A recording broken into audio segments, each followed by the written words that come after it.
방송에서 제공하는 투자 정보는 투자 판단에 대한 조언입니다. 방송에서 제공하는 주식의 가치, 가격 상승 및 가격 하락에 대해서는 방송사에서 보장하지 않습니다. 이 시각 헤드라인 뉴스입니다. 청와대는 한중일 정상회의 참석을 위해 방중하는 문재인 대통령이 오는 23일 베이징에서 시진핑 중국 국가주석과 정상회담을 갖는다고 발표했습니다. 이번 회담에선 한중 관계 발전 방향과 북미 간의 비핵화 대화, 또 한반도 정세에 대한 의견 교환이 주로 이루어질 것으로 예상됩니다. 미국 하원이 우크라이나 스캔들과 관련한 트럼프 미국 대통령에 대한 2개 탄핵 소추안 안건 모두를 가결시켰습니다. 하원에서 탄핵안이 가결된 대통령은 미국 역사상 3번째로, 이에 따라 앞으로 미국 상원의 표결에 따라 트럼프 대통령의 운명이 결정될 전망입니다. 정부가 내년 한국 경제 성장률로 올해보다 개선된 2.4%를 제시했습니다. 세계 경제 회복에 따라 반도체 업황이 개선되며 수출이 증가세로 전환해 경상수지의 흑자 폭도 소폭 확대될 것으로 내다보며 또 고용률도 올해보다 높아질 것으로 전망되고 있습니다. 내년 이후에 한국이 분담할 주한미군 주둔비를 결정할 제11차 한미 방위비 분담금 협정 협상이 끝내 해를 넘기게 됐습니다. 양국이 연내 협상을 마무리한다는 목표로 임했는데 입장차가 워낙에 커 합의에 이르진 못한 것으로 알려지며 다음 회의는 내년 1월 중에 미국에서 개최될 전망입니다. 시청자 여러분 안녕하십니까. 오늘장 내일장 출발하도록 하겠습니다. 서정덕입니다. 오늘 2200선에 안착하는가 했습니다. 양시장 모두 어제 눌림목 이후에 다시금 올라오는 모습이었는데 조금 전에 전해드렸던 소식입니다. 탄핵소추안이 하원에서 가결이 됐는데 2개의 안건이었습니다. 2개 안건이 모두 가결이 됐고요. 공화당에서는 반대표가 나오지 않았는데 하원 같은 경우에는 지난번 선거에서 민주당이 압승을 하면서 민주당 쪽에 좀 우세한 상황이었죠. 그러다 보니 공화당 쪽에서 모두 반대표를 던진다고 해도 민주당 쪽에서 통과를 시킬 수 있는 구조였습니다. 이 부분이 시장에서 어느 정도 예측이 되고 있었고 민주당 쪽에서는 기권이나 반대가 거의 나오지 않았던 것으로 현재까지는 집계가 되고 있는 상황입니다. 자, 공은 상원으로 넘어갔습니다. 상원은 내년에 이제 표결에 붙일 텐데 상원은 상황이 또 다릅니다. 하원은 민주당이 장악하고 있다면 상원은 공화당이 우세한 상황이어서 상원 쪽에서 3분의 2를 지금 차지를 해야 되는데 공화당 쪽이 다수인 상원 상황상 탄핵의 상원의 가결은 쉽지 않아 보인다라는 것들이 중론이고요. 이로 인한 불확실성은 커질 수 있겠지만 가능성 자체는 크지 않다라는 게 시장에서 바라보는 시각입니다. 그러다 보니 사실 이 정도 소재면 우리 시장에서 급락으로 전환했어도 무방할 정도였는데 시장은 크게 밀려 내려가진 않지만 그래도 반응은 보여주는 모습입니다. 결론적으로 보자면 불확실성으로 상존하게 된 거고요. 이게 어느 정도로 지금 시장에서 예측하는가 어느 정도 이제 잣대를 들이대 보니 브렉시트 부분과 거의 비슷하게 보는 것 같습니다. 브렉시트 워낙에 오래된 소재고 브렉시트가 내년에 또 존슨 총리가 1월 31일 이후에 노딜이 나올 수 있다라는 얘기가 나오지만 그 확률이 굉장히 적다라는 부분에서 두 가지가 비슷하고 오히려 노딜보다도 확률이 적다라는 지금 인상이 강합니다. 2200선 지금 안착 시도를 하기도 하면서도 또 미끄러져 내려오는데 현재는 90선까지 내려와 있는 상황입니다. 오늘은 SK하이닉스나 삼성전자 그래도 상승을 하는 모습들이 나오고 있고요. 경기 민감주들 대체적으로 조정 국면이지만 그래도 올라갈 종목은 올라가면서 시장의 힘이 아직까지는 살아있는 모습입니다. 하나하나 지금부터 정리해 보도록 하겠습니다. 코스피부터 만나보도록 하죠. 2190입니다. 4포인트 정도 빠지고 있고요. 90선 지켜줍니다. 하루간의 흐름 정리해 보도록 하죠. 자, 보시면 2203포인트 시작 좋았습니다. 그런데 저 꺾이기 시작하는 시점이 있어요. 2200선 지켜주다가 조금씩 내려오는 저 시점에 트럼프에 대한 그 하원에서의 1차가 가결이 됐다. 탄핵소추안 1차 표결이 가결이 됐다. 6시간 동안에 지금 토론을 크게 했다고 하고요. 그 이후에 1차 표결이 됐고 그리고 2차 표결까지 나면서 상원 쪽으로 넘어가기로 결정이 나면서 오후 들어서는 좀 약세장으로 확실히 접어든 모습은 보여지고 있습니다. 수급 보시면 외국인만 삽니다. 좀 의아하실 수도 있어요. 외국인이 1934억 원을 사주고 있고요. 선물 쪽에서도 삽니다. 일단 우리 시장에서 외국인이 22거래일 만에 들어온 뒤에는 지금 지속적으로 매수에 들어와 주고 있는 상황이고요. 이번 주에도 외국인은 순매수 기조입니다. 개인과 기관이 파는데 기관은 전 주체가 현재 매도 포지션 잡고 있고요. 시총 상위주들의 흐름을 좀 살펴봐야 될 것 같은 게 SK하이닉스는 잘 달리고 삼성전자는 또 내려갑니다. 삼성전자도 오늘 상승 흐름 가져가면서 역사적 신고가에 거의 근접을 했었는데 조금 아쉽게 밀려 내려왔고요. SK하이닉스도 이제 얼마 남지 않았습니다. 역사적 신고가 52주 신고가 같고요. 두 종목 정말 잘 달리고 내년에 대한 기대감 계속해서 올라옵니다. 네이버 18만 원 살짝 이탈됐고 삼성바이오로직스 1,000원 정도 올라갑니다. 다음 살펴볼까요? 현대차, 현대모비스, LG화학 빠지고 셀트리온이 올라갑니다. 신한지주 보합이고요. 다음 살펴보도록 하죠. 자, 보시면 포스코 그리고 LG생활건강이 모두 빠지고 있는 가운데 KB금융, 삼성물산, SK텔레콤 올라가고 있습니다. 특히나 지주사들이 이제 연말 배당이나 여러 가지 이야기 나오면서 올라가고 있는데 삼성물산도 지금 4%가 넘게 급등하고 오랜만에 삼성물산 이 정도까지 급등하고 있는 모습 보여줍니다. 다음 살펴보도록 하죠. 자, 보시면 647.82포인트 0.17% 빠지고 있습니다. 하루간의 흐름 정리해보면 역시나 비슷하게 빠지는데 653부터 쭉 빠져내려옵니다. 코스닥이 낙폭이 조금 더 전체적으로 볼 땐 큽니다. 수급 보시면 기관 개인이 사고 외국인이 팝니다. 정반대죠. 거래소와 코스닥은 수급은 달리 움직입니다. 기관은 금융투자와 연기금이 주로 사주는 모습이네요. 시총 상위주들 살펴봅니다. 셀트리온 헬스케어 HLB 올라가는데 셀트리온 헬스케어가 지속적으로 올라오면서 52,000원대까지 터치합니다. HLB 꺾이진 않네요. CJENM 보합이고 스튜디오 드래곤이 다시 반등에 성공합니다. 펄어비스 약세 흐름 4거래일째 이어갑니다. 다음 살펴보도록 하죠. SK머티리얼즈 KMW 빠집니다. KMW 5만원 회복 안 되네요. 휴젤이 어제 낙폭이 있었는데 오늘 회복을 어느 정도 하고요. 헬릭스미스 HLB 그대로 따라가죠. 오늘도 파라다이스 1.58% 올라갑니다. 다음 살펴보도록 할까요? 메디톡스, 원익 IPS, SFA 빠지는 가운데 고영, 솔브레인이 현재 올라가고 있는 상황입니다. 환율도 짚어볼까요? 원달러 환율이 살짝 조정 나오네요. 1163원, 살짝은 아니네요. 5원 가까이 나오다 보니까 좀 많이 빠진다라고 보시면 될 것 같고요. 원화 강세 흐름으로 가고 있는 상황입니다. 금일폰 방수에서 제공해드리는 정보는 투자 판단에 대한 조언일 뿐입니다. 해당 주식의 가치와 수익률 보장해드리지 않는다는 점 참고해 주시길 바랍니다. 이 시각 특징주 살펴보도록 하겠습니다. 정보경 캐스터입니다. 네, 트럼프 대통령 탄핵 이슈에 관심이 쏠렸던 목요일 장입니다. 코스피는 외국인 순매수가 계속 이어지고 있지만 약보합권에 위치하고 있고요. 코스닥도 수급 흐름 반대로 가져가고 있지만 마찬가지로 보합권에서 움직이고 있습니다. 이 시각 이슈 종목들은 어떤 게 있는지 지금부터 만나보시죠. 이 시각 종목 핫3, SK하이닉스, 제주항공, 3일제약이 올라와 있습니다. 오늘의 첫 번째 종목은 SK하이닉스입니다. 또다시 52주 신고가를 경신했는데요. 현재는 전날 대비 1.29% 올랐습니다. 94,200원에 거래 중입니다. 하루간의 흐름도 확인해 보시죠.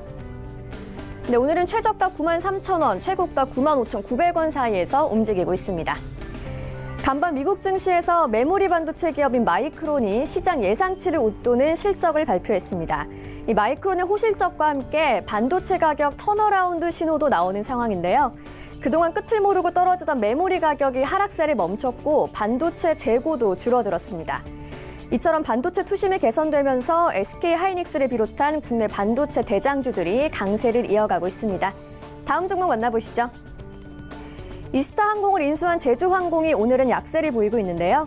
현재는 전날 대비 2.35% 내렸습니다. 27,050원에 거래 중입니다. 하루간의 등락폭도 확인해 보시죠. 어제 길게 윗꼬리를 달았었는데요. 오늘 상승 출발했던 주가는 밀려 내려왔습니다. 최저가 26,950원입니다.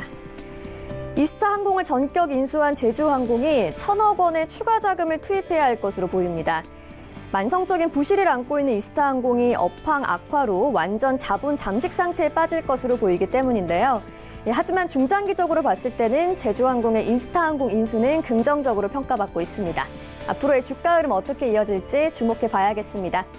오늘의 마지막 특징주 만나보시죠. 비알코올성 지방간염 치료제 아람콜의 임상 3상 승인 소식이 전해지면서 3일제약이 오르고 있습니다. 현재 전날 대비 25% 급등 흐름 보여주고 있습니다. 24,750원에 거래 중입니다. 하루간의 흐름도 확인해 보시죠. 오전장에 큰 폭의 상승을 보여줬고요. 오후장에서도 최고가를 터치하는 모습입니다. 식약처가 아람콜의 유효성과 안정성을 평가하는 임상 3상을 승인했습니다.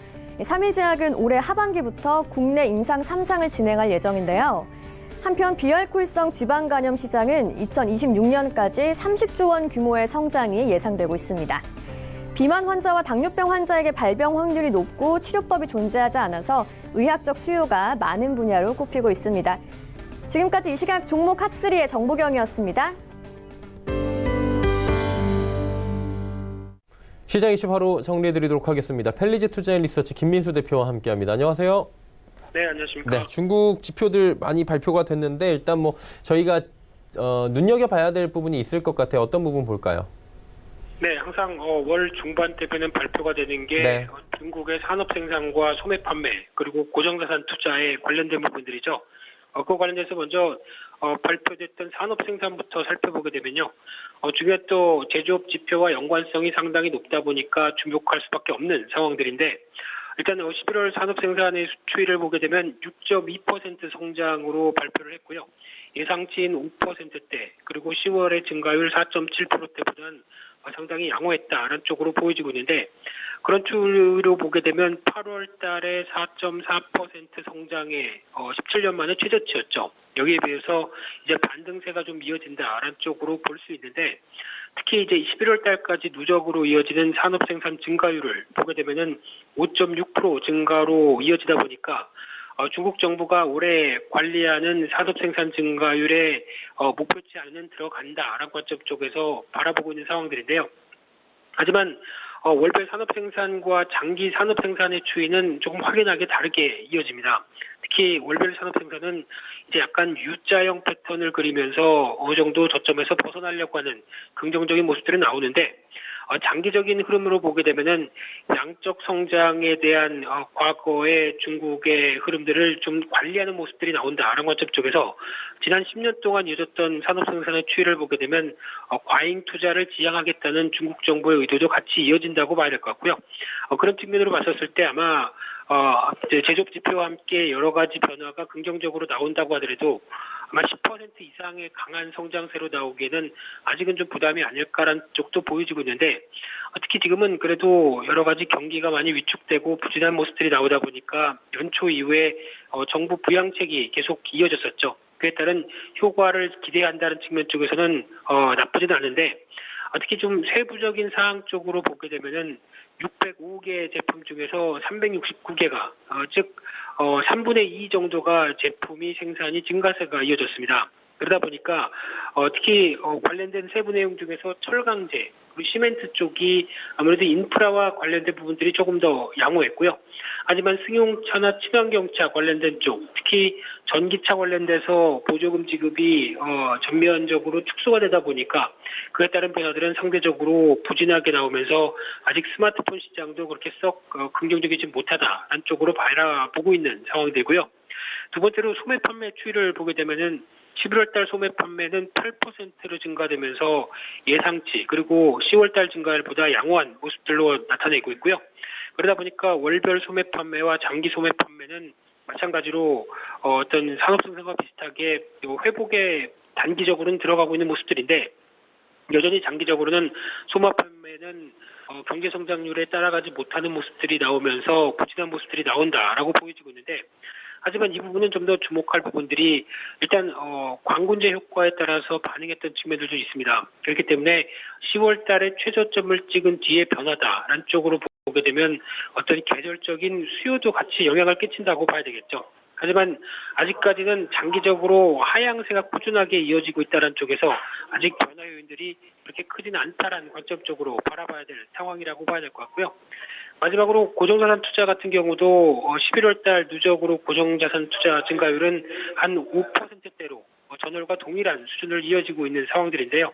96년 통계 이후에 거의 최저 수준을 유지하고 있다라는 관점 쪽에서 특히 지금 고정자산 투자를 봤을 때 가장 주력으로 주요하게 차지하는 쪽이 제조업과 인프라 투자입니다. 둘 다 합치게 되면 절반을 넘어가는 수치인데요. 이런 쪽으로 봤을 때 인프라 쪽에 대한 쪽은 아무래도 여러 가지 부동산 경기와 관련된 부분들이 부진한 모습들 쪽에서 여전히 둔화가 되고 있는데 상대적으로 교통, 통신, 방송, 특히 이제 통신 쪽에 5G 관련된 쪽도 어느 정도 기대감이 높아지면서 확장세가 들어가고 있다라는 부분들도 염두할 필요가 있을 것 같은데요. 특히 지금 최근에 중국이 중앙경제공작회의가 끝나면서 경기 부진에 대응하기 위해서 적극적인 재정 정책 그리고 온건한 통화 정책을 언급했던 만큼 그에 따른 영향들이 점진적으로 지표에 확인이 되는지 그런들은 조금 더 지켜봐야 될 부분이 아닐까 그렇게 생각이 들고 있습니다. 그리고 나이키 소식이 들려왔는데 직접 생산, 판매 전략을 지금 발표하면서 파장이 있는 것 같습니다. 이 부분이 왜 파장인지 궁금하신 분들 좀 계실 것 같은데 영향에 대해서 좀 짚어주시죠. 네, 직접 판매라고 하게 되면 다이렉트 투 커스터머, 그래서 D2C라고 얘기를 많이 하는데요. 일단 지금까지 나이키나 글로벌 스포츠 브랜드 같은 경우는 저희가 쉽게 말씀드리면은 나이키 매장에서 사는 게 아니라 어떤 온라인 매장, 특히 편집숍이라고 그러죠. ABC 마트나 그리고 레스모아 이런 브랜드에서 충분히 살 수 있었던 분위기였는데 이제 이런 쪽을 점점 줄이고 나이키가 자기 직접적인 판매를 강화하겠다라는 쪽으로 나오고 있는 상황들인데 특히 세계 최대 온라인 스토어 아마존에서 판매가 이제 중단이 되는 상황 쪽으로 나오다 보니까 협업 3년 만에 결별하는 흐름들이고요. 그런 쪽에서 국내도 마찬가지로 레스모어 같은 경우도 내년 6월달 이후부터 나이키와 거래를 종료할 걸로 보여지는 만큼 이제 일단 쉽게 볼 수 있는 브랜드가 아니다라는 측면들이 높아지는데요. 그런 관점으로 보게 되면은 이제 지금 나이키의 연도별 직접 판매 비중의 추이를 봤었을 때 꾸준하게 늘어나고 있고요. 올해 같은 경우는 31.6%까지 차지를 하면서 어떤 나이키 매장에서 직접 판매하겠다라는 의도가 상당히 높고요. 아마 2022년 가게 되면 40% 이상이 늘어날 걸로 보여지고 있고 게다가 자체 온라인 매출 비중도 10% 가까이 될 걸로 보여지고 있습니다. 그렇다는 얘기는 나이키에 대한 전략을 살펴볼 필요가 있을 것 같은데요.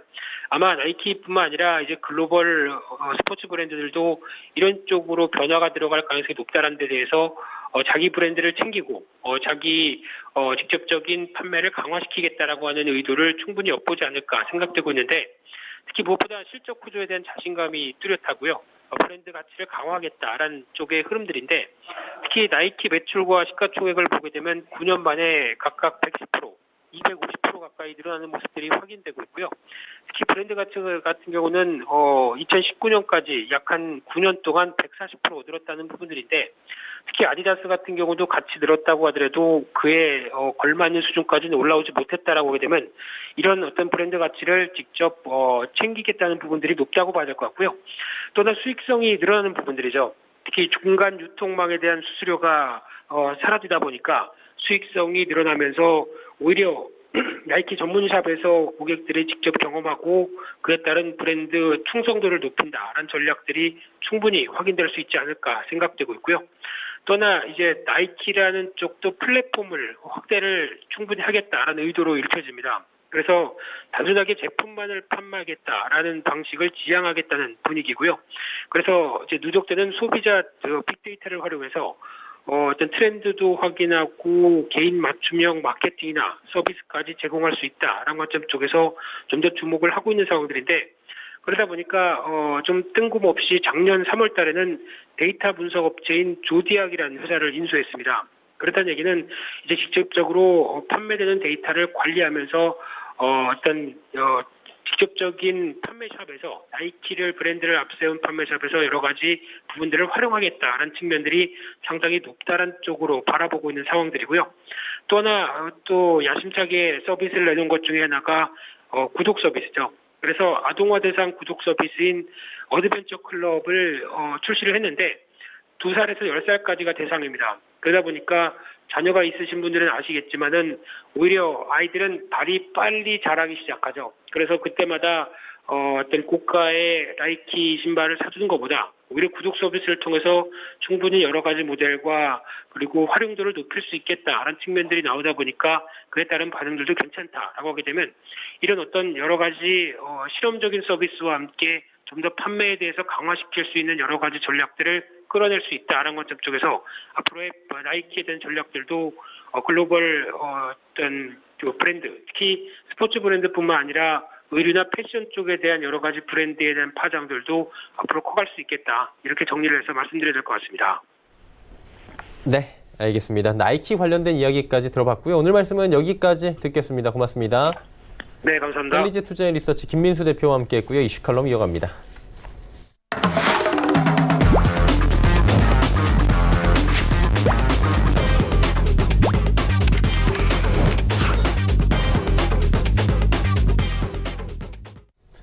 이슈 칼럼 이어갑니다. 미중산업경제연구소 조용찬 소장 함께합니다. 소장님 안녕하세요. 예, 안녕하십니까. 미국 경제는 지금 남북전쟁 이후에 최고의 활황기다라는 얘기가 나와요. 125개월 연속 지금 경기가 좋다라는 건데 그렇다면 내년도에도 이게 이어질 것인가? 첫 번째 궁금증이고 이렇게 좋다면 금리 인상도 이어져야 될 것 같은데 일단 연준 같은 경우에는 동결 기조를 유지를 했단 말이죠. 금리 인상은 언제 시작될지 또 궁금합니다. 네, 주요 경제 예측 기관들의 평균치를 보면요. 네. 올해는 2.3% 전후 성장이 예상이 되고요. 내년에는 1.9%로 다소 둔화될 것으로 보여집니다. 하지만 1.9%라는 것은 잠재 성장률 이상이기 때문에 미국 경제는 내년에도 확장 국면이 계속 이어질 것으로 보여지는데요. 내년 한 해만 놓고 본다면 상고 하저의 움직임이 예상이 됩니다. 상반기 같은 경우에는 FRB가 3차례 걸쳐서 금리 인하를 했기 때문에 주택 투자가 경기를 좀 끌어올릴 것으로 보여지고요. 또 올해 초당파 예상법에 의해서 내년에도 지출이 좀 늘어날 수가 있다는 겁니다. 이뿐만 아니라 미중 간의 부분적인 무역 합의도 성장률 플러스에 기여를 할 것으로 보여지는데요. 이제 문제는 하반기에는 유럽이라든지 중국 경제가 예상 밖에 경기 하락에 직면할 가능성이 있고요. 또 대선을 앞두고 있기 때문에 미국의 보호주의적 통상 정책이 강화될 수밖에 없습니다. 여기에 민주당 후보가 선거에서 선전을 하게 되면 정권 교체 가능성이 있는데요. 민주당 같은 경우에는 대통령 후보들이 모두 금융이나 IT, 환경에 대한 규제 강화를 이야기를 하고 있고요. 의료보험제도 개혁에 따라서 증세가 불가피하기 때문에 미국 경제의 기업 투자 심리 악화, 일자리 증가 속도 둔화, 개인 소비 위축의 위험이 찾아올 가능성이 있지 않을까 보여집니다.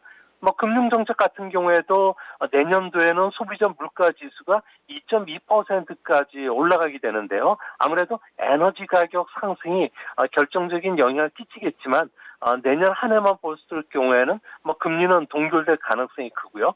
2021년이 돼야지 한 연 2회 정도 금리 인상을 단행하지 않을까 생각이 됩니다. 내년 세계 경제를 전망하는 데 있어서 무역 협상처럼 중요한 변수가 없다라는 얘기들은 시장에서 많이 나오고 있는 얘기인데 1단계 무역 합의는 언제 서명을 하게 되는지 먼저 여쭤볼까요?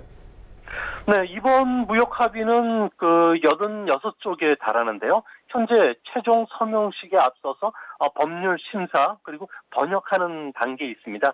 하지만 국가 간의 통상 협상은 늘 그렇듯이 협상문은 자국에게 유리하게 빠져나갈 구멍을 찾게 되고요. 상대편은 약속을 꼭 지키게끔 구속 조항을 두게 됩니다. 이 때문에 단어 하나, 쉼표 하나까지도 신경을 쓰고 있는데요. 1월 첫째 주 서명 행사가 다소 늦어질 가능성이 있다는 쪽으로 워싱턴에서 좀 나오고 있습니다. 중국은 지금도 농산물의 수입 규모, 구체적인 수치와 관련해서 명확한 언급을 이번 최종 합의서에 안 넣으려고 노력하고 있다는 거고요. 미국도 중국의 협상 진척을 봐가면서 단계적으로 관세 철폐를 담으려고 하고 있다고 합니다. 막판 서로 다른 뉘앙스의 이야기들이 나오고 있고요. 견해차가 여전히 줄여지지 않고 있기 때문에 이번 합의 과정을 위한 막바지 진통이 그렇게 간단치 않게 좀 진행되지 않을까 보여집니다.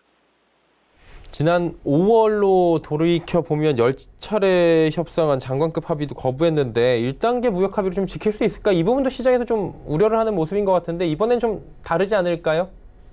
네, 이번에도 여전히 1단계 합의와 관련해서 중국, 미국 모두 자국에서 기자회견 내용이 다소 차이가 나타나고 있습니다. 중국은 관세 일부를 철회한다라고 이야기를 했지만 트럼프는 대부분의 관세는 유지된다고 밝혔고요. 또 트럼프 같은 경우에는 2단계 협상이 곧 시작될 것이라고 말했지만 중국은 우선 합의 이행을 판별하고 협상하겠다고 조심스럽게 발언을 했다는 겁니다. 양국의 일치된 내용은 12월 15일부터 예정되어 있던 1,600억 달러의 관세를 일단 유예하는 것밖에 나온 게 없는데요. 어찌 보면 서로가 동상이몽의 꿈을 꾸고 있기 때문에 1월 서명이 어떻게 될지는 예측이 현재로서는 조금 불가능하지 않을까 보여집니다. 최악의 경우에는 미국과 북한 간에 일어났던 싱가포르 합의처럼 실제로 아무것도 합의되지 않는 상태에서 무역 합의와 관련해서 2단계에 들어갈 가능성도 있다는 점도 미국에서는 조심스럽게 나오고 있다고 합니다. 명확한 무역 합의가 이루어지지 않는다면은 미국이 또 뒤집을 수도 있다 이런 얘기도 나오는데 이 부분은 어떻게 보세요? 네, 라이트 하이저 미국 무역 대표 같은 경우에는 1월 첫째 주 워싱턴에서 서명 행사를 갖겠다고 이야기했지만 워싱턴 쪽에서는 서명이 좀 연기될 것이라고 보는 전문가들이 최근 들어 조금씩 늘고 있는데요. 미국과 북한 간의 비핵화 협상과 미중 무역 협상을 빗댄 비유가 많이 나오고 있습니다. 미국이 유화적으로 나오니까 북한이 미국과 대등한 위치에서 흥정을 하고 있다는 몽상을 가졌다는 것처럼 중국도 현재 비둘기파적으로 트럼프가 나오니까 착각을 하고 있다는 내용인데요. 이 때문에 미국 같은 경우에는 중국과의 합의안이 자신의 마음에 들지 않으면 북한처럼 밥상을 뒤집을 수 있다는 겁니다. 미국은 중국이 절대적으로 이길 수 없는 게임을 하고 있기 때문에 이렇게 자신이 강하게 나와도 된다고 보고 있는데요. 아무래도 중국이 에너지나 식량을 해외에 의존하고 있는데 중국의 무역 의존도가 40%나 되기 때문에 그렇습니다. 또 한 가지는 무역 전쟁이 시작되지 않아도 중국 경제는 이미 중중국 함정에 빠져들면서 악화되고 있고요. 또 홍콩시에서 보듯이 정치 체제 취약점이 노출되고 있기 때문에 앞으로 미국 같은 경우는 인권, 기술, 군사적 압력을 통해서 좀 더 중국을 철저히 좀 눌러놓지 않을까 생각이 듭니다. 국제유가도 한번 여쭤봐야 되는 게 국제유가가 올해 보니까 거의 30%에 육박하게 상승을 한 모습입니다. 2020년도에도 이 흐름이 좀 이어질까라는 궁금증이 있는데 어떻게 보십니까, 유가는? 네, 국제유가 같은 경우에는 WTI 기준으로 올해 초에 46달러였는데요. 오늘 80달러이기 때문에 꼭 30% 상승을 했습니다. 작년에 마이너스 성장에서 플러스 성장으로 돌아섰는데요. 내년에도 원유 가격은 빠르지는 않겠지만 상승 추세를 탈 것은 분명해 보입니다. 아무래도 산유국들의 협조 감산이 일어나고 있기 때문에 그런데요. 12월 달에 있었던 오펙 플러스 회담에서 하루 감산량을 120만 배럴에서 170만 배럴 정도로 확대했고요. 여기에 사우디가 아람코 상장에 따른 기업 실적을 좀 우려해서 자발적으로 40만 배럴 정도 추가 감산을 했다는 점이 원유 시장의 수급 사항이 타이트해졌다는 겁니다. 또 한 가지는 세계 경기 회복 속도가 내년도부터는 조금씩 빨라질 것으로 보여지고요. 여기에 따라서 원유 수요량 같은 경우에도 작년보다도 올해는 한 1.1% 더 증가한다는 겁니다. 원유 공급은 오히려 줄고 있기 때문에 아무래도 내년도와 관련해서는 세계 경제에 대한 불확실성도 해소된다는 점에서 유가가 좀 밝게 보이는 측면에서 정유나 조선, 해운과 같은 유가 상승 수혜주와 관련돼서도 호재로 작용할 가능성이 크지 않을까 전망이 됩니다. 그리고 내년도 1월 11일에는 대만 대선이 있다고 합니다. 홍콩 사태의 양안 관계 벌써 갈등이 고조되고 있다. 한마디로 이제 홍콩을 봤기 때문에 대만 쪽에도 좀 긴장을 하는 모습이 나올 수밖에 없는데 이 부분은 어떻게 봐야 됩니까? 네, 중국이 홍콩을 좀 잘못 따르면서 대만 관계도 현재 상당히 멀어지고 있는데요.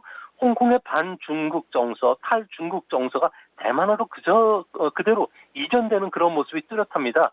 대만인들은 홍콩 반환 뒤에 중국의 홍콩화를 기대했지만 홍콩의 민주화를 겪는 것을 보고서 아무래도 상당히 경계감을 가졌는데요. 특히 대만인들이 걱정하는 것은 국제사회 1등 시민을 자처했던 홍콩인들이 이제는 2등 시민으로 전락했던 만큼 중국이 대만에 대한 압박 강도를 높일수록 대만도 중국에 대한 반발 강도가 상당히 커질 것으로 보고 있습니다. 홍콩 민주화 운동에서 보듯이 중국이 추구하는 행복한 감시 사회로 들어간다는 것은 대만인들로서는 상상치도 못했기 때문에 앞으로 중국의 일국 양제와 관련해서는 강하게 거부하는 그런 움직임이 강해지고 있다고 합니다. 그러니까 홍콩으로 촉발된 게 이제 대만으로 번지고 있다는 건데 대만이 일국양제를 좀 받아들이기는 어렵지 않나 이런 시각이 당연히 있는데 이 부분은 어떻게 보는 게 좋습니까? 네, 차잉원 총통 같은 경우는 10월 10일 쌍시절 기념식에서 연설을 했는데요. 쌍시절이라는 것은 건국 기념일입니다. 여기서 일국양제를 강하게 거절했고요.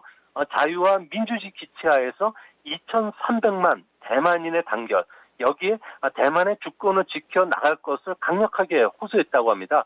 과거 행사에서는 대만이라는 단어를 절대 사용하지 않았는데요. 그것과 비교하면은 현재 대만의 태도가 180도 바뀐 것을 알 수가 있습니다. 대만에서는 사실상 대만의 그 독립을 위한 단계를 지금 밟고 있는 수순으로 보여지기 때문에 분명히 대만은 일국양제를 거부했다는 측면에서 앞으로 중국과의 관계가 지금보다는 상당히 악화될 소지가 클 것으로 보여집니다. 중국 대만 고립 전략 그리고 홍콩 사태 최대 수혜자를 따져보니까 뭐 내년 초에 재선 성공이 유력시되는 차잉잉원 대만 총통이다 이런 얘기가 있는데 이 부분을 좀 이제 모르시는 분들이 많잖아요. 재선될 가능성이 높은지부터 여쭤볼까요? 네, 올림픽이 치러지는 해외 세계 주요 정치 이벤트 중에 하나는 미국과 대만의 그 대선이 항상 치러졌기 때문에 여기가 관심이 되는데요. 우선 1월 11일 날 치러지는 대만의 총통 선거와 관련해서 현재 그 민진당의 현 총통이죠. 차잉원 같은 경우에는 경쟁자인 그 한국 국민당 후보를 무려 35% 포인트 정도 앞선 50.8을 기록하고 있다고 합니다. 아무래도 홍콩의 민주시위를 대만인들이 봤고요. 중국의 안보 위협 때문에 아무래도 친중국 유권자들의 표심도 이미 돌아서 있는 상태라고 합니다. 중국은 차잉원의 그 재선을 막기 위해서 친중국 성향의 국민당 후보를 당선시키기 위해서 전력을 기울이고 있는데요. 아무래도 대만의 독립의 싹을 이번 기회에 완전히 뻘이 뽑는다는 그 전략하에 나오고 있다고 합니다. 이 때문에 스파이를 통한 우리나라의 드리핑 사건 같은 것도 벌이기도 했고요. 또 육해 공군을 직접 중국 그 유학생이나 관광객을 동원해서 원정 응원을 보내기도 합니다. 인터넷 미디어를 인수해서 대만에 있는 식당에서 중국 TV를 24시간 틀어주면 돈을 준다든지 또 노골적으로 야당 편들기 방송 공작을 벌이고 있는데요. 이 때문에 대만 정보 당국이 직접 나서서 검거를 하는 아주 공안적인 상황까지 전개되고 있다고 합니다. 탈중국화를 지금 추구하잖아요. 차잉잉원이라는 지금 총통이. 그렇다면 당선이 또 된다면 양안 관계가 급격히 좀 악화되지 않을까 이런 우려도 있는데 이 부분은 어떻습니까? 네, 대만의 그 탈중국화 현상이 지금 빨라지고 있는데 걱정되는 점은 앞으로 본격적으로 다음 정권 때는 친미 정책을 강화시킬 가능성이 큽니다. 이렇게 되면은 미국이 주도하는 인도 태평양 전략에 참여하게 되고요. 또 미국과의 FTA 협정 체결뿐만 아니라 군사 협력도 강화할 것으로 보여집니다. 미국 해군 같은 경우에는 홍콩을 대신해서 가오슝항에 기항하도록 대만이 항만 개량 공세에 들어갈 예정인데요. 중국을 견제하기 위해서 대만 해협에 미국 해군과 합동 훈련을 한다든지 미국 군함을 자주 통과시킬 것으로 보여진다는 점에서는 시수역 입장에서는 일국양제가 그야말로 물 건너가는 정적 타격을 입게 됩니다. 중국 같은 경우에는 96년도였죠. 대만 총통 선거 때 이때와 지금 현재 분위기가 비슷한데요. 그 당시에는 대만 북부 해역뿐만 아니라 남부 가오슝 해역에 미사일을 계속 발사했었습니다. 대만에 대한 군사적 압박을 더 높일 거고요. 또한 고압적인 외교 공세, 경제적으로 제재 강도를 계속 높일 수 있다는 측면에서는 앞으로 그 대만 문제를 넘어서 한반도까지도 긴장 관계가 고조될 수 있는 상황으로 보여집니다. 중국 같은 경우는 지금 하나의 정부, 하나의 중국을 갖기 위해서 굉장히 노력을 하고 있는데 이게 쉽지가 않은 상황인 거잖아요. 결국엔 출구가 좀 필요할 것 같은데 어떻게 그리고 언제쯤 출구를 좀 찾게 될까요? 네, 중국에서는 진시황이 천하를 통일한 뒤에 통일이라는 이데올로기는 역대 왕조에서 모두 최고의 정치적 가치를 갖고 있습니다. 누구도 부인할 수는 없는데요. 중국이 홍콩에 대한 통치 강화, 정체성이 다른 대만에 대한 무력 통일을 추구하는 한 아무래도 인류의 꿈이라는 서방 진영 그리고 중국은 중국의 꿈과 관련된 체제의 우월성을 둘러싼 갈등이 고조될 수밖에 없는데요. 이렇게 되면 문명 충돌 그리고 문화 마찰로 인해서 언제든지 신냉전 체제로 빠져들 가능성이 높습니다. 무역전쟁처럼 홍콩과 대만 문제의 출구도 30년간 진행될 패권 전쟁의 일부로 본다면 서로의 그 사정을 이해하고 합의점을 찾는 것보다는 균열과 갈등 그리고 충돌로 발전할 소지가 크고요. 앞으로 동북아 정세는 이변과 극변 그리고 반전이 반복되는 불안한 모습으로 나타날 가능성이 큰데요. 미중 간에 한쪽 경제가 아예 파탄 나든지 중국이 일본처럼 패배를 인정하고 푸들 아베라는 이야기를 듣듯이 중국도 시진핑도 애완견처럼 미국에 복종해야지만 체제 경쟁, 무역 전쟁도 끝나지 않을까 보여집니다. 우리 정부가 지금 그러다 보니까 어떤 공식적 입장을 내지 않고 있는 상황입니다. 외교 문제에 굉장히 신중한 모습을 보이고 있는데 정치, 경제, 외교적으로 이 문제에 좀 어떻게 지금 대처를 하는 게 맞다고 보십니까? 네, 지금 동북아 정세는 박빙열이라는 말처럼 진짜 봄철에 살얼음을 걷다 아주 매우 위태로운 상황입니다. 홍콩, 대만 문제는 미중 간의 패권 전쟁에 태풍의 눈이 되고 있고요. 우리나라도 아무래도 이런 부분에서 비껴나지 않는다는 점에서 최악의 경우를 대비해야 되지 않을까 보여집니다. 미국과는 지금보다 좀 더 가까워야 되겠고요. 중국과는 친해지기 위해서 모두 전략적 소통 방법을 찾아야 되겠고요. 기업들 같은 경우에는 중국에 대한 그 투자 비중이라든지 그리고 사업 비중을 확대시키는 것과 관련해서는 좀 조심스럽게 대비하고 만약에 사항에 대비한 플랜 B 전략을 지금부터라도 준비를 해야지 큰 피해가 없이 지나가지 않을까 생각이 됩니다. 네, 알겠습니다. 오늘 말씀은 여기까지 듣겠습니다. 고맙습니다. 예, 감사합니다. 미중산업경제연구소 조용찬 소장과 함께 이야기 나눠봤고요. 이제 종목 이야기 바로 출발합니다.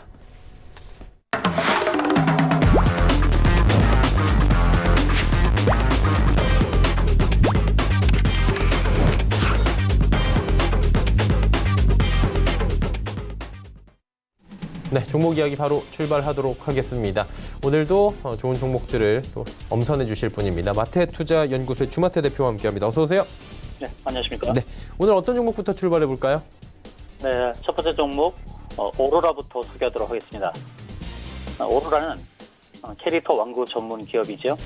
핑크퐁의 아기상어가 빌보드 차트에 오르면서 관련 상품들의 큰 인기를 끌었고요. 또 아기상어 캐릭터 인형과 완구 등을 개발해 생산하는 기업입니다. 최근 들어서 많이 알려지긴 했지만 그간 미주 시장에서 브랜드 인지도 2위, 러시아 및 영국 시장에서 1위를 차지하고 있는 회사입니다. 오로라 월드는 스테디셀러 유후와 친구들을 글로벌 OTT 플랫폼 넷플릭스에 스트리밍 공급 중이고요. 특히 시즌 1에 이어서 출동 유후 구조대 시즌 2를 넷플릭스의 서비스를 지난달부터 시작했고 또 넷플릭스 방영은 전 세계 190개 국가 또 20여 개 언어로 번역 및 반영이 되고 있습니다. 신비아파트 캐릭터 완구 제조 및 판매 라이선스 독점 수혜를 잇고 있는데 이 부분 전망이 좋습니다.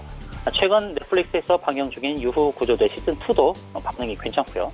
또 시즌3 역시 긍정적인 반응이 이어지게 되면 추가 계약을 하게 될 것으로 지금 예측이 되고 있고요. 또 한편 그간 해외 등재에서 이름을 높인 오로라 월드는 주 매출을 차지하던 완구 사업을 기반으로 콘텐츠 또 인공지능 기술 기반의 스마트 토이 사업으로 미래 먹거리를 확보하고 있죠. 또 작년 5월에는 오로라 월드가 또 연구 개발 능력을 인정받아서 정보 프로젝트인 월드클래스 300기업에 선정되기로 했습니다. 차트의 흐름을 보시게 되면 이제 꾸준하게 상승과 하락을 반복하긴 했지만 올해의 실적을 감안을 한다 그러면 지금 조정을 보고 있는 상황에서 전고점인 지금 14,000원 이상대를 지금 또 노려볼 수 있는 그런 타이밍이 됐고 또 코스닥의 어떤 하락장에도 또 그 하락에 동조하지 않고 또 상승 탄력이 좀 강한 그런 흐름이라고 볼 수 있습니다.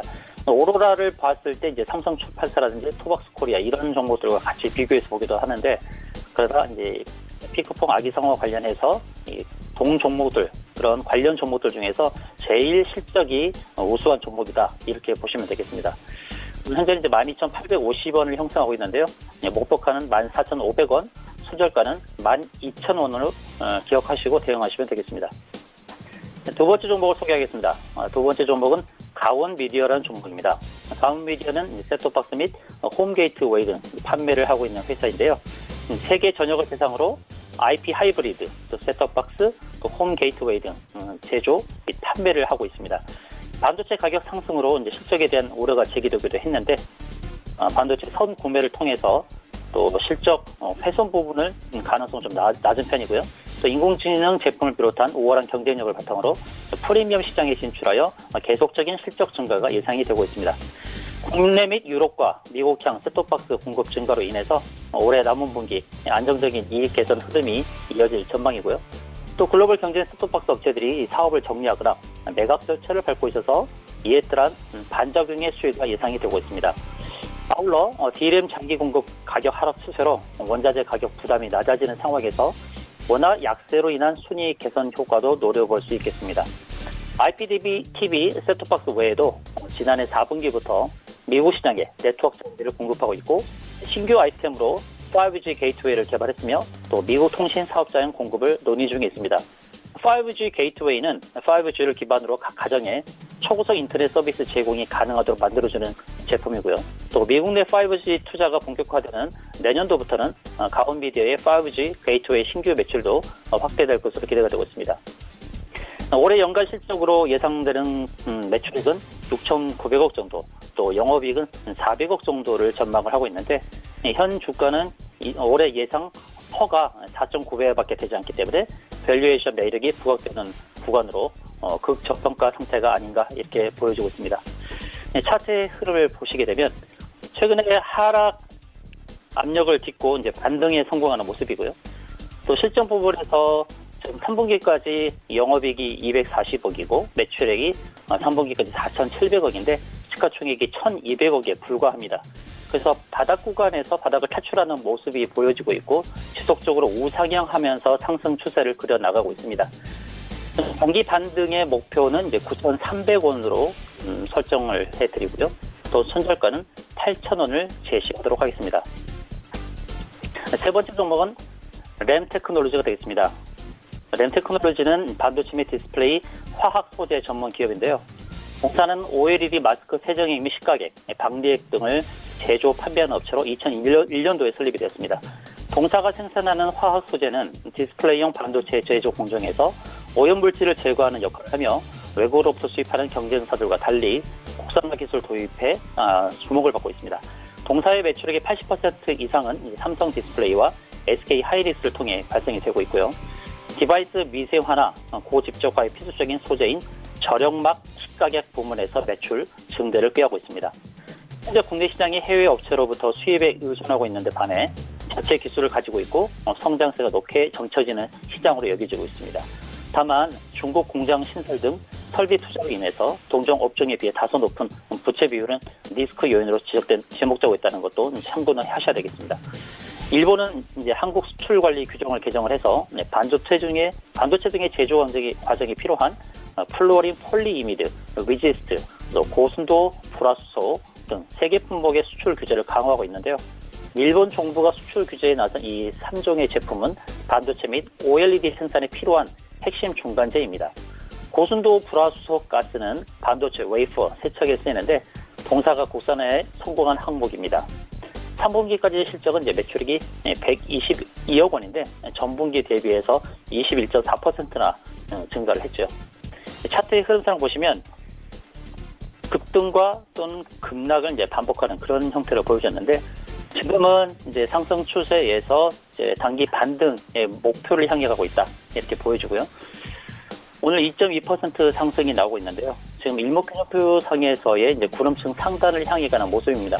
구름층 상단에 부딪히는 자리가 이제 8,700원이니까 목표가는 8,700원으로 설정을 하도록 하고요. 손절가는 이제 7,300원으로 설정하는데요. 지금 21선을 깨고 내려가면 좀 위험한 상황이 될 수도 있습니다. 그렇게 되면 이제 일봉상에서 121선 아래로 하회할 수 있기 때문에 손절가는 7,300원으로 하고 일목균형표 구름층 상단이 8,700원을 목표가로 설정하고 대응하도록 하겠습니다.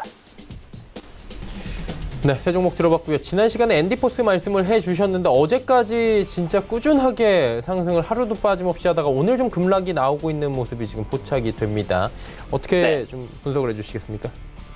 네, 앤디포스는 이제 어떻게 보면 이제 바이오 종목이죠. 원래 전기전자 업종이긴 하지만 앤디포스가 큐어바이오를 인수해서 신장암 치료제, 또 탈모 치료제, 또 최근에는 이제 항암 치료 부분에서의 이제 이스라엘 바이오 기업과 이렇게 합작을 하고 있는 이런 모습들. 그래서 이제는 앤디포스를 반도체 전기전자 쪽의 회사라기보다는 이제 바이오 회사라 이렇게 부르고 있죠. 급등이 빈번하게 나오고 또 급락도 나오는 종목입니다. 제가 지난주 이 종목을 단기 추천 종목으로 뽑았던 것은 3중 바닥을 시연을 하고 반등 가능성이 높다라고 봤기 때문에 추천드렸고, 또 목표가는 짧게 이제 5,500원 선으로 설정했지만 5,800원 이상까지 가서 이제 목표가는 달성했습니다만, 지금 보시게 되면 이제 바닥권으로 형성되는 가격은 5,000원 초반 이렇게 보여지고, 또 이 5,000원 초반이 오게 되면은 매수 구간이다 이렇게 볼 수 있겠습니다. 우리가 종목을 대할 때 항상 지금 매수 관점이냐 매도 관점이냐 이렇게 보여지는 거죠. 5,500원 이상은 항상 매도 관점, 그리고 5,100원에서 5,200원 선은 또 매수 관점 이렇게 보여지거든요. 그래서 오늘은 5,800원 이상까지 갔다가 이제 하락이 나오고 있지만, 현재 5,100원과 5,200원 사이는 또 매수 관점으로 유효하다라는 말씀드리도록 하겠습니다. 네, 앤디포스 말씀해 주셨고요. 그럼 오늘은 어떤 종목을 좀 짧게 볼까요? 네, 단기 반등으로 해서 다음 주에 목표가에 도달하기 좋은 종목은 제가 램테크놀로지를 꼽도록 하겠는데요. 동사가 바닥 구간을 거쳐 나가면서 이제 상승으로 접어들기 시작했는데, 지금 단기 상승의 목표 구간은 이제 8,700원으로 제가 아까 말씀드렸는데, 그 자리가 바로 그 일목균형표에 형성된 그 구름층 상단 자리입니다. 그러니까 선행 스팬 2인데요. 그 자리가 오게 되면 또 저항에 부딪힐 수 있거든요. 다음 주 또 이 시간까지 8,700원에 도달할 가능성이 높다라는 관점에서 단기로 램테크놀로지를 추천드리도록 하겠습니다. 네, 램테크놀로지 얘기까지 들어봤고요. 오늘 말씀은 여기까지 듣도록 하겠습니다. 고맙습니다. 고맙습니다. 마테투자연구소의 주마태 대표와 함께했고요. 내일의 종목 이어갑니다.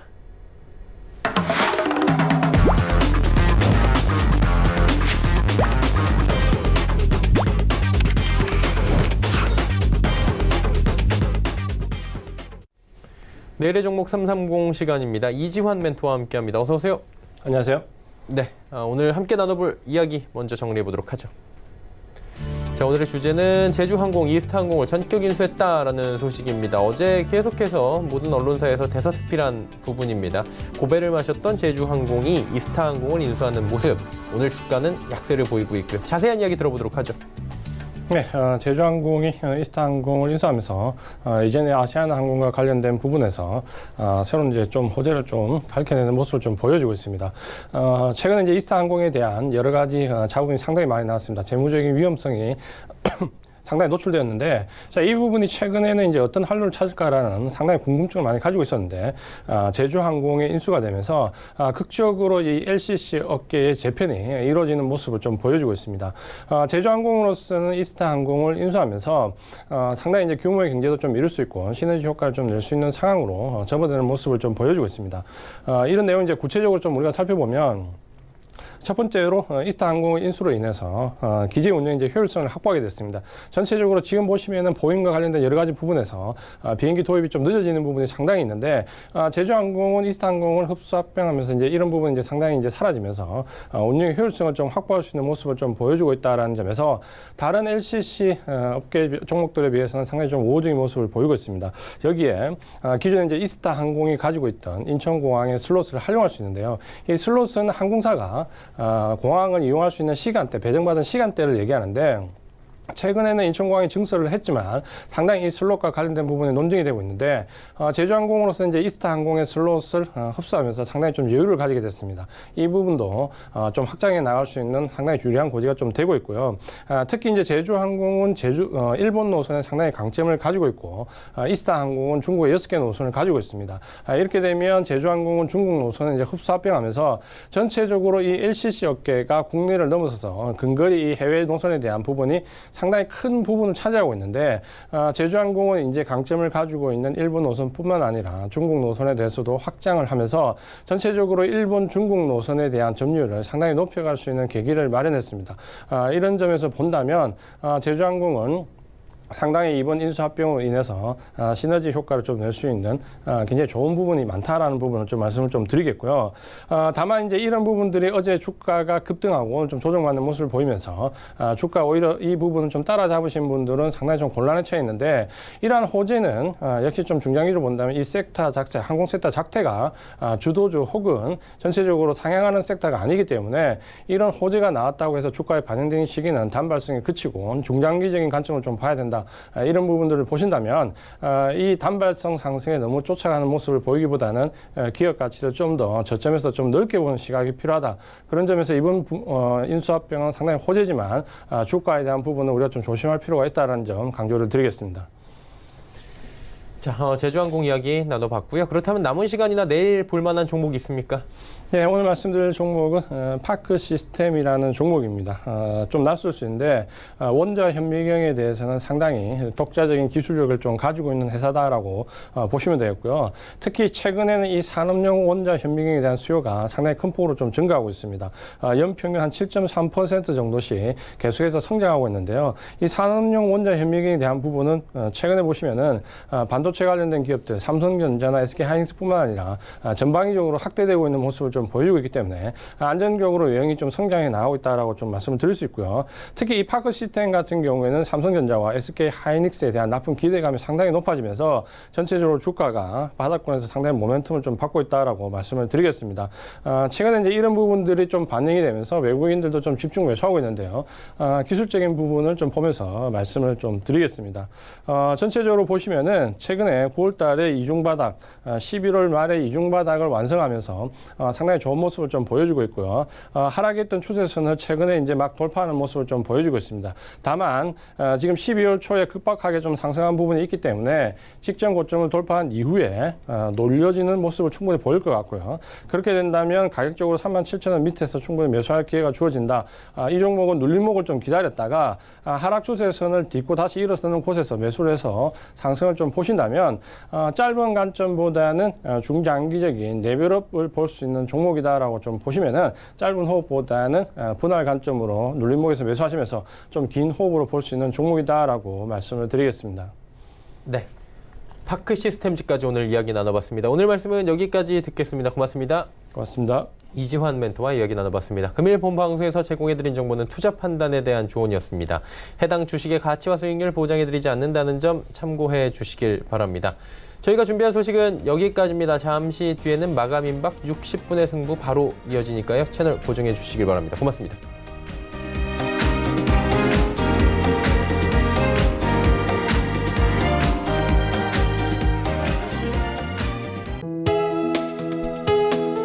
본 방송에서 제공하는 투자 정보는 투자 판단에 대한 조언입니다. 방송에서 제공하는 주식의 가치, 가격 상승 및 가격 하락에 대해서는 방송사에서 보장하지 않습니다.